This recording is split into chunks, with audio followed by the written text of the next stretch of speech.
I understand that. I understand the pushback on Boise State dropping. I kind of expect that as well. Boise has their. I mean, like Jack said, there are losable games in the MAC, and Boise has to go to San Diego State, who I'm high on because of Bert Emanuel. But they thankfully, for my pick at least, they get to avoid a team like Colorado State. That's a lie. They play Colorado State week 13. But they do play UNLV, but they play them at home again, and that kind of was a trouble point for UNLV last year, considering that they play in Allegiant Stadium, a dome. So I'm curious to see if that'll play out again this year while it's only week 8. It may not be that cold and rainy as it was last year. I'm still high on Boise State to be the team to come out of the Group 5. In fact, they are the odds-on favorite to make the CFP, and they are a huge favorite as well at plus 186. The next closest is Liberty at plus 790, and then it's Tulane, Memphis, JMU, who we'll get into in a little bit, and then UNLV is sitting there at plus 1800.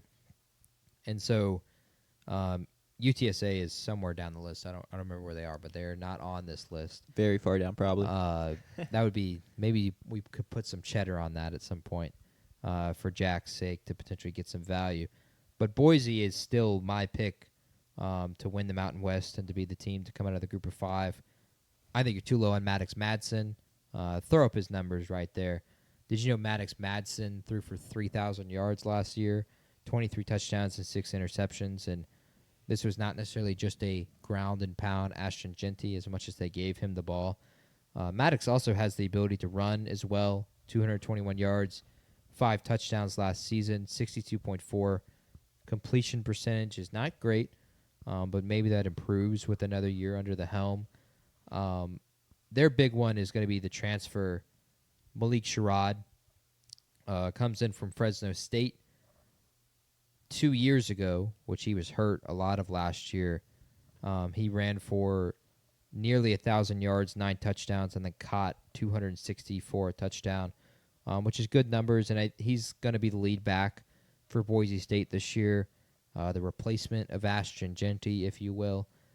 They've got an offensive lineman on there that is going to be drafted and more than likely drafted in the top 3 rounds. Right now he's mocked in the 3rd round. Cage Casey, left tackle, number 77, 6'5", 316, from not Happy Valley, Pennsylvania, but Happy Valley, Oregon. He's a junior. Right now he's the PFF rank, which Sanders were like, he's ranked 106. So that's not a bad prospect whatsoever. He's offensive tackle 11 right now.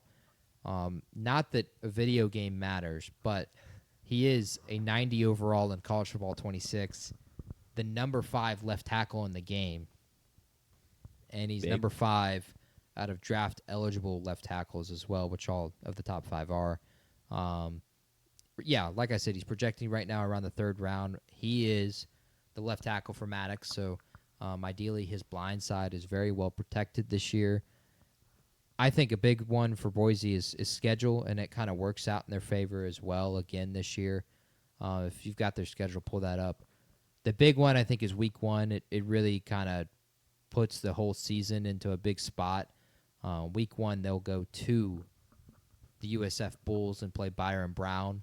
Right now, Boise State is a 7.5-point favorite in that game, so they're a heavy favorite in that game, even with it being on the road. But that's a potential slip-up spot.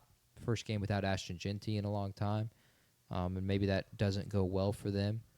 We'll see. I think they'll get it done, though. And then their next big game is their version of the Oregon game this year for them. It's at Notre Dame, week 6. And who knows what Notre Dame is with this next season. They have their own new starting quarterback this year, and they're not necessarily a guarantee to play for a national championship like they did last year. I don't know how I feel about Notre Dame yet. We'll get into that as we get deeper into our college football predictions. But Boise, if they're competitive in that game as well, it was the argument for them last year with Oregon. They lost by 3 to Oregon, who was the number 1 overall seed in the CFP. That's why they were viewed so highly. That's why it was not a debate whether or not they were going to be a top 4 bye, even with the ACC and having a 9-3 champion, which became 10-3 with Clemson winning. Boise, I think, with that Notre Dame game, that's the game. If they play competitive in that game and then they go through the rest of the schedule like they're going to be heavy favorites to do outside of the UNLV game, then they're in a great spot to be in the playoff again this year. And again, the Mountain West Championship game is not played in a stadium. So if they win their conference regular season, they'll host that playoff game again. That's a huge advantage for them. That, I think, is a large part of the reason that they won that championship game last year. It's because the conference championship game. Yeah. Yes. I will say this. I was just looking it up. I'm going to push back. Okay. I have a lot of respect for Maddox Madsen, and he could be very good. But what I will say is last year, on nearly half of his yards came on 37% of his dropbacks, and those are the play-action passes. 10 of his 21 touchdowns were on 37% of his dropbacks. Those are play-action passes. So the 63% that weren't play-action accounted for half of his touchdowns and half of his yardage. So he was a good quarterback last year, and he could be this year, but there is no denying that he benefited from the Ashton Jeanty hype, which was a real hype, and I have concerns about what that's going to look like this year. I mean, definitely benefited. I think they'll run a good bit of play action this year, though, as well. Yeah. So, I mean, they will run the play action. It's just not going to be the same, I don't think. Sure. So. I mean, it's no doubt that it's not going to be the same. I think it's also just the fact, though, Boise State has constantly been a force in the Mountain West. It wasn't like they were this team that just popped on the grid last year with Ashton Jeanty. They consistently field good units and put out and have some of the most talent in the Mountain West.